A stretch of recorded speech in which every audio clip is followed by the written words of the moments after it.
আমার হুসাইন শহীদ হয়ে গেছে কারবালার ময়দানে, আমি যাইতেছি। আমার হুসাইন ডাক দিছে নানাজি কইয়া, আমি রওজায় থাকতে পারি নাই রে, আমি হুসাইনের দেখার জন্য নবীজি রওজা থেকে উঠা গেছি। আলেমরা সর। ইবনে আব্বাস বলে আমি স্বপ্নের মধ্যে দেখেছিলাম আমার রাসূল ডাক দে বলে, মক্কা মদিনার মানুষেরা রে আর ঘুমাস না, আর তোরা ঘরের মধ্যে থাকিস না।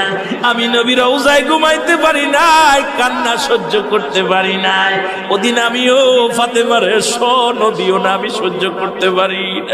আমার হুসাইন যখন ডাক দিয়েছিল না নাজিয়া মুহাম্মাদ